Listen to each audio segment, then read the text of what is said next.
Hi guys, here's the worked solutions for your assessment that you sat on Friday. Please don't listen to the entire thing back to back. I can imagine this is going to be quite long. Instead, what you should have done first is look through your marked assessment on ManageBack. Take note of which questions you haven't done correctly.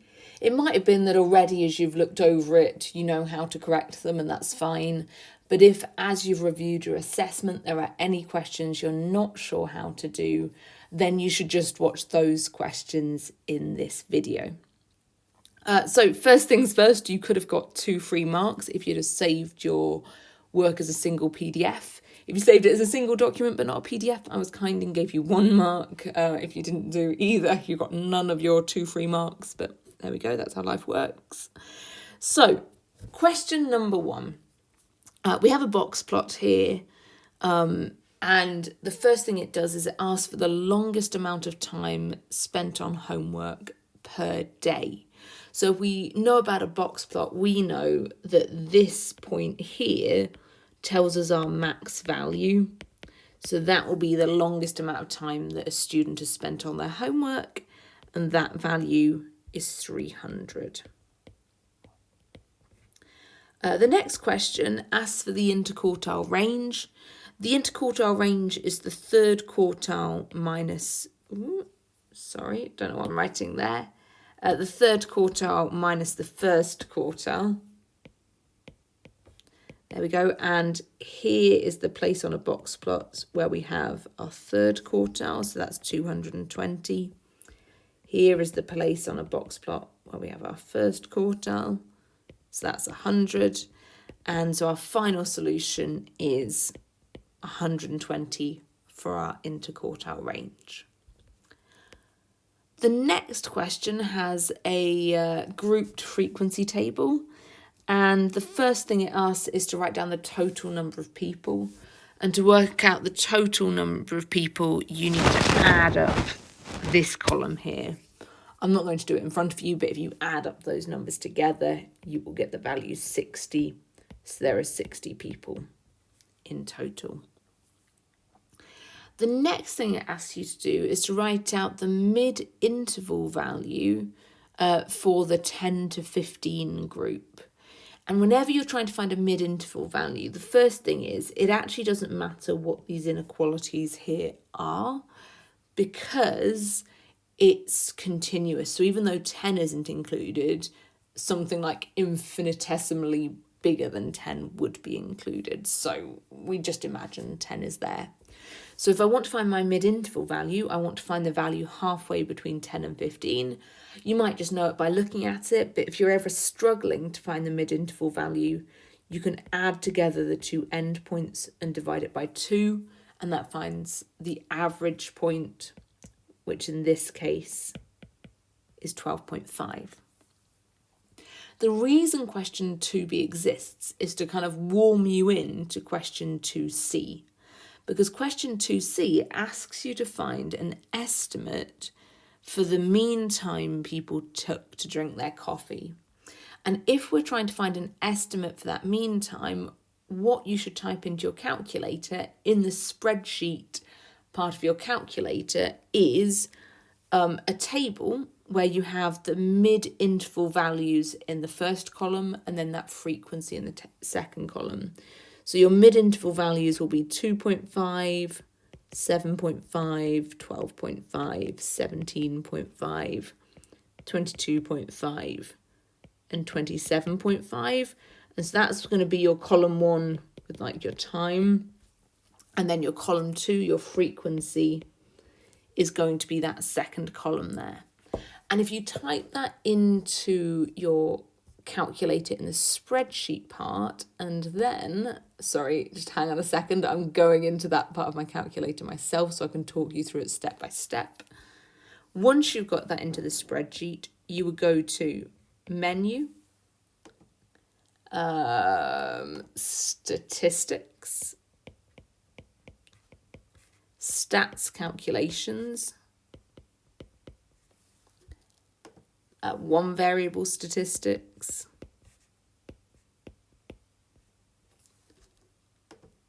And then when it says number of lists, it's 1. Num of lists, 1. For your X list, you can select the one that you could have titled time or something. So select X list. Then you can select your frequency list.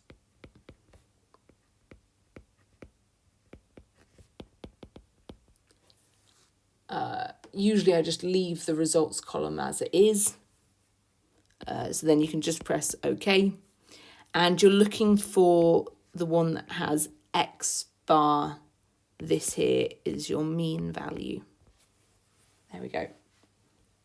So if you'd have done all of that correctly, the mean value you should have come up with is 17.9 as a final answer. That's rounded to 3 significant figures, as it should be. The final question then has a cumulative frequency table rather than a frequency table. And remember, a cumulative frequency table is created by adding up all the frequencies up until that point. So for example, this value of 3 is created from this value of 3. This value of 8 is 3 plus 5. This value of 20 is 3 plus 5 plus 12. So if we're looking for this value of A here, it's going to be 3 plus 5 plus 12, plus 14. So your value for A should be 34. The final value B, you could add up all of those numbers in that column, but you've already done it. You already know that your total amount of people is 60 people. So your final number in your cumulative frequency table should be 60. Right, moving on to question number 3. This was my sort of linear graphs question. It talks to you about a situation. It says the number of apartments in a housing development has been increasing by a constant amount every year. Great, because as soon as it says the words constant amount, I know that it's linear and I can use y equals mx plus c. It talks about the amount of apartments at the end of the first year and at the end of the 6th year. And then it says the number of apartments can be determined by that equation where t is the time in years. And it asks you to state what m and n represent. So the m is the gradient in our straight line, but in the context of this question, it's the amount of houses that are developed each year. And it's really important that you wrote those words each year. Without that, I wasn't able to give you the mark. So M, number of houses built each year. It's the equivalent of your unit rate. How much does it increase by every single time the X, or in this case the T, increases by 1. And N is our y-intercept, so that's our initial number of houses.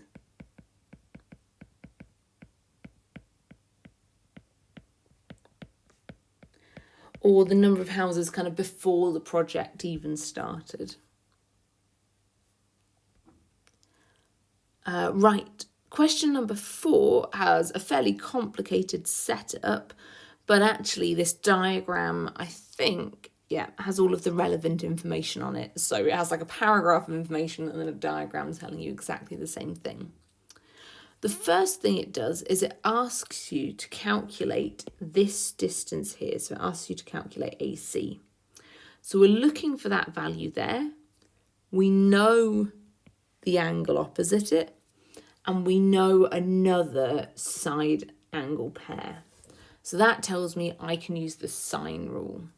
And for the sine rule, I've got, so should we call my missing side x? I'm going to call it x. So we've got x over sine 47 equals 21.8 over sine 63. Make sure your calculator's definitely in degrees for this. And then after that, you could solve it by hand, but to be honest, I would just use nsolve, the comma and an X. And if you do that, you should get the solution. Let me just check. 17.9. Again, which is weird because there was another question with the answer 17.9. There we go. The next question says, there is a tree at sea that is perpendicular to the ground. So here we go. Here's my tree perpendicular to the ground. And that's at sea.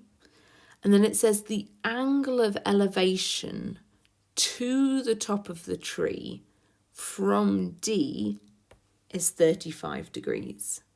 So here is point D. And we're saying the angle of elevation from horizontal to the top of my tree, that angle there is 35 degrees. And then the question says, calculate the height of the tree. So we're looking for that height there. Now that doesn't look like enough information initially to be able to work it out. But actually from the original question, we know that length DC. So if you take a look here, DC is equal to 11 meters. So I'm just going to write that in as well. And now we have a right angled triangle where we know an angle and a side. So I can use SOHCAHTOA to be able to solve this. That H is opposite to my angle 35 degrees. The 11 is adjacent to my angle 35 degrees. So that means I'm going to want to use tan if I've got opposite and adjacent. And I know tan of 35 is going to equal TOA, my opposite divided by my adjacent. So H divided by 11. And again, I can use nsolve with this, with a comma and a H. And if I type that in, I'm going to get quite a long decimal. But if I round that decimal to 3 significant figures, I will get 7.70. And it is important to put that extra 0 on the end to show that it's rounded to 3 significant figures and not 2 significant figures. 4C talks about Chavi, who's estimated the height of the tree as 6 meters, and we're working out the percentage error. Now, percentage error is something that is actually in the formula booklet, but I'll just sort of go for my own personal formula for it, which is we take the modulus, the absolute value of the wrong value minus the correct value, divided by the correct value, and then we multiply that entire thing by 100 to make it a percentage. So the wrong value is 6 minus, and at this stage, it's tempting to use that 7.70, but that is a rounded solution as well. So it's also got a percentage error.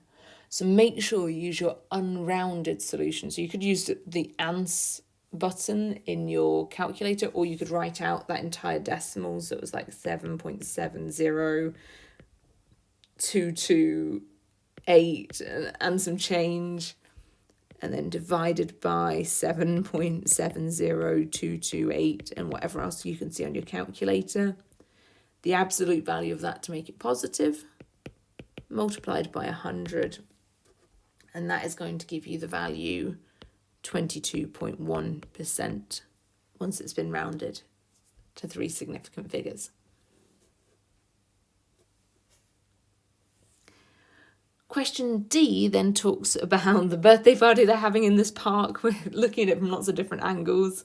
It talks about a 2-litre bottle of orange juice, and it talks about some cone-shaped paper cups. So, those paper cups that look something like this.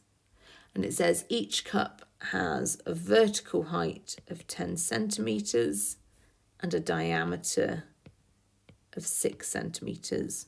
And it asks you to work out the volume of 1 paper cup. So you can use the formula book to help you with this, but the volume of a cone is 1/3 times pi r squared times the height. So for us, that's 1 over 3 pi. Our r is half of that diameter of 6 centimetres, so it's 3 squared times the height of 10. And when you type that into your calculator, you can either give the answer 30 pi or the decimal answer, which is 94.2 once it's been rounded to 3 significant figures. Right, I really like this question because this question is, the first question where you've really got to think for yourself a little bit and think outside the box a little bit more. I feel like all of the questions up until this point, those were just a matter of, did you revise the content? And if you revise the content, they shouldn't have been too crazy to have a go at. Maybe, finding that value of 11 between the D and C, but that's more attention to detail than, anything crazy going on. This next question, though, I feel like it's a little bit unsettling, but if you keep your kind of inner fortitude, then you can get through it. So, it talks about an arithmetic sequence, and it says the sum of the first n terms, so our Sn, is given by this formula there. Now, that's not a way that we have seen the sum of a sequence being written before. So that's the bit I think that makes it a little bit unsettling. But then it just says, okay, here's a formula. Now I want you to write down S1 and S2. And it would have been so easy to be like, oh, I've never seen that formula before, can I move on? But actually, I was really pleased to see how many people kind of had a go at this because, as long as you understand the notation, this question isn't that bad. So S1 is going to be 6 times 1 plus 1 squared, which is 7. And S2 is going to be 6 times 2 plus 2 squared. So we've just replaced the n in there with a 2. And if we work that out, it equals 16. So I was pleased that people, had a solid go at that, even though it was a bit sort of unsettling, this question. The next question I love because it really gets to grips with whether you understand that Sn, that sum notation. Because if you do, this next question is not so bad. It says, that the terms of the sequence are given by un, show that u2 equals 9. Now, I had a few people who kind of worked out the common difference by using that u2 equals 9 and then use that common difference back up in this question. But in maths, we call that circular logic because the only way you knew that common difference was 2 was by using this fact here. So if you use that fact to get this and then use this to prove this, that's circular logic and it doesn't work out. So the best way to deal with that is if you have a show that question, only use information above it in the question paper. Don't use information below it in the question paper. But there is enough information above it to be able to solve this because S1, what is S1? S1 is the sum of the first 1 terms in the sequence. So S1 is actually equal to U1, which in our case is equal to 7. And what's S2? S2 is the sum of the first 2 terms in the sequence. So S2 is equal to U1 plus U2. And we know that equals 16. So we know U1 equals 7. Right now, we're saying we don't know what U2 equals. But I know when I add it onto U1, I get 16. So 16 minus 7 should give me my U2. So my U2 is equal to 16 minus 7, which is equal to 9. And that's how I can show from what I already had that U2 equals 9. Once I've got all those pieces of information, working out my common difference isn't too bad, because if I know U2 is equal to 9 and I know my first term was equal to 7, then my common difference is going to be U2 minus U1, which is 9 minus 7, which equals 2. The question after that asks us to find U10. So I'm going to use my UN arithmetic sequences formula out of the formula booklet, which is U10 equals U1 plus 10 minus 1 times the common difference. So my U1 was 7 plus 10 minus 1 times 2. And if you work that through, 10 minus 1 is 9. 9 times 2 is 18. 18 plus that 7 at the beginning is 25. Right. I like this question again because it asks you to find the lowest value of n for which un is greater than 1,000, not 100. And so we can work this out, but I also just want to sort of break down where the marks came from here as well. So first of all, if you wrote your UN formula, if you've made a mistake earlier on, but you're using your UN formula, greater than 1,000, that picks you up 1 mark. So the UN formula is U1 plus n minus 1 times d. So we want to write that greater than 1,000. And in our case, that's 7 plus n minus 1 times 2 is greater than 1,000. Now, it is possible to solve this inequality algebraically, but you can get your calculator to help you.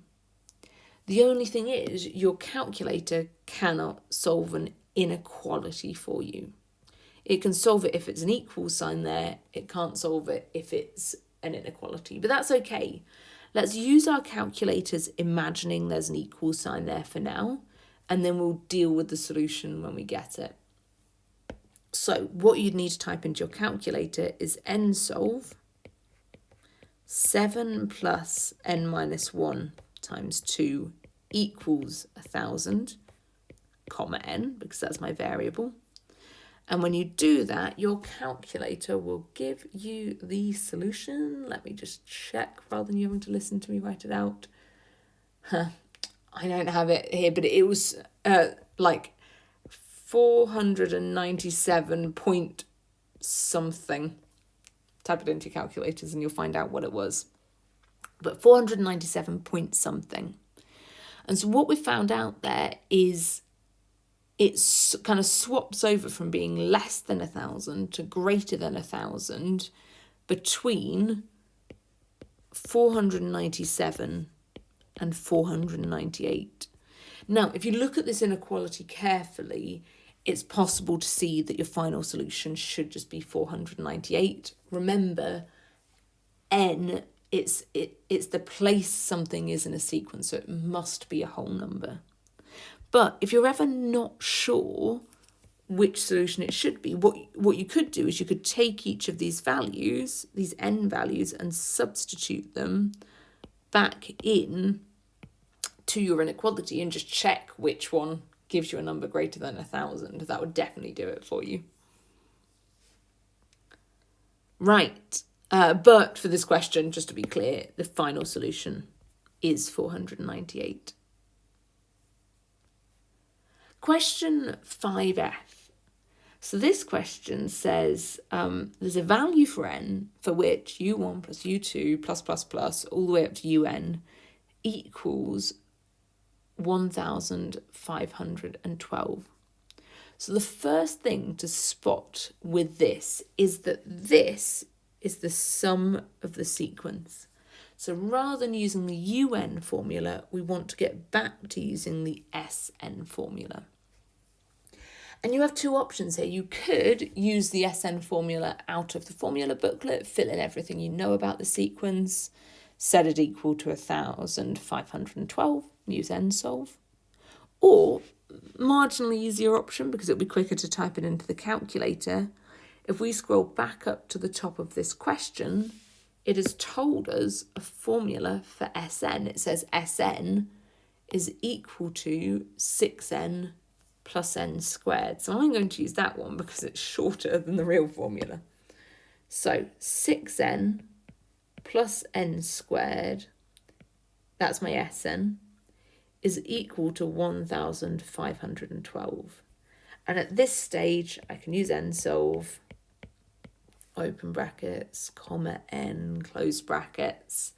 And as you do that, it should give you the answer 36 as your final answer. Right, final question. And again, I would say the maths behind this, not so bad.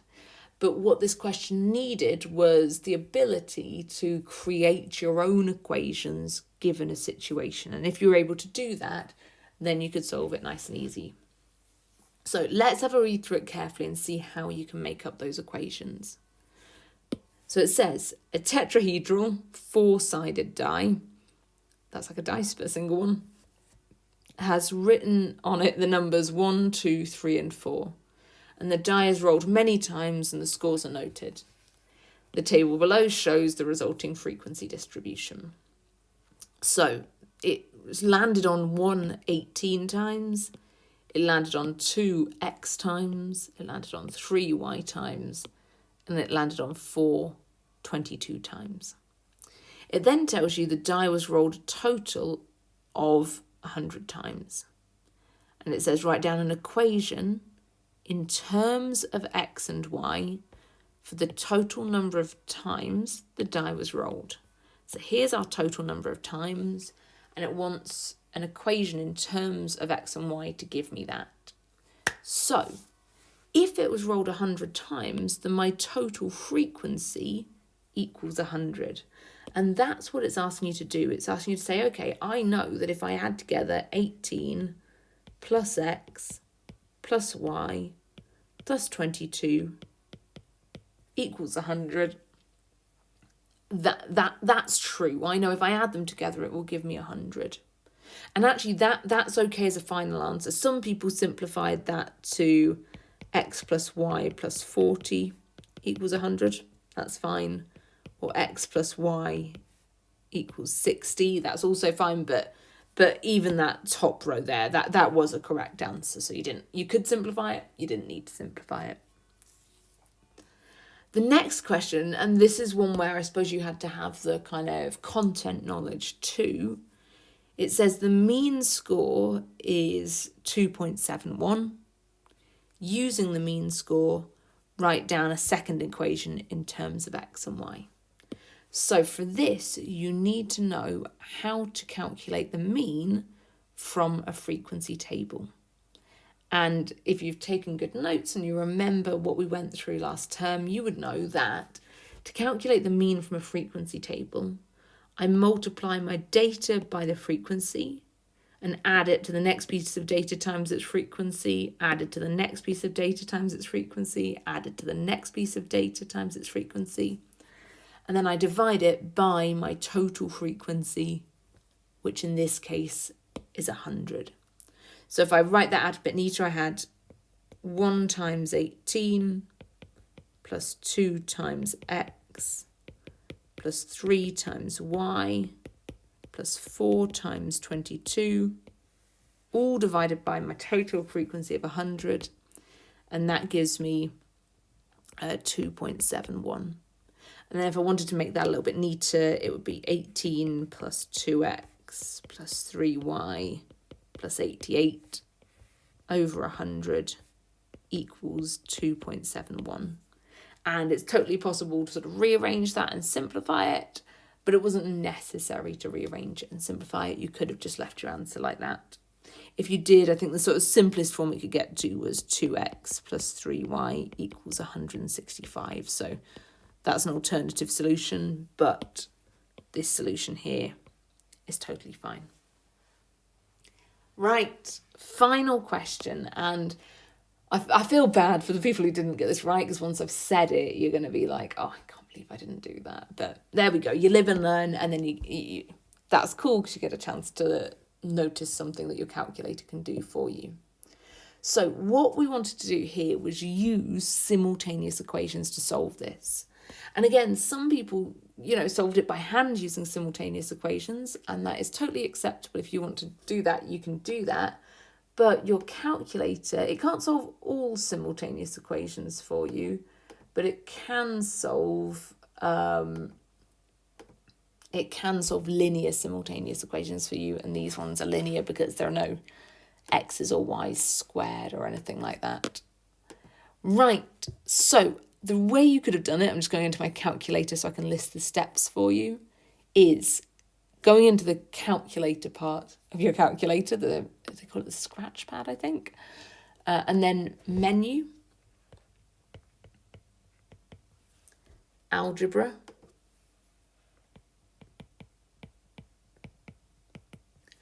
and then we normally use numerical solve, but if you look at option number 2, it says solve system of linear equations.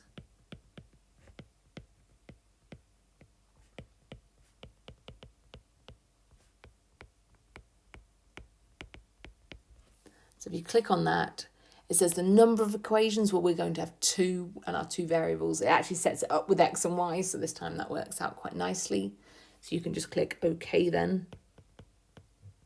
Let me just put, so it was number of equations was 2 and variables was x comma y, but that should already be in there as you set it up. Then you hit OK, and you'll see it kind of gets set out like this. So it says lin solve, and it's got this big bracket and then a curly bracket, and you'll see these 2 sort of dotty boxes like this, and then a comma, curly bracket, x comma y, curly bracket, and then it closes the big bracket. So what you need to do is in this first, let me grab like a highlighter, there we go. In this first box here, you need to write in that equation there. Carefully, not making any mistakes.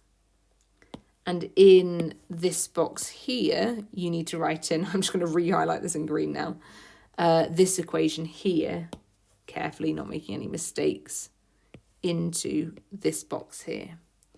And if you do that, what will happen is it will give you the solution, curly bracket, 15 dot, comma, 45 dot, close curly bracket. And so because we gave it the variables in the order x and y, that means this 15 is your solution for your x, and this 45 is the solution for your y. So there was no need to solve the simultaneous equations yourself. You could have done, some people did, well done. But you can also use your calculator to be able to do that. Right, that is the end of the paper. Please now move on to looking at the reflection survey, which I have provided you the link for. And then we will have a meeting, each of us one-to-one, to discuss how did the exam paper go, what were the things to celebrate, what are the things that you want to sort of do differently for next time, what are the things we are going to do together. Right, thank you for your attention, guys.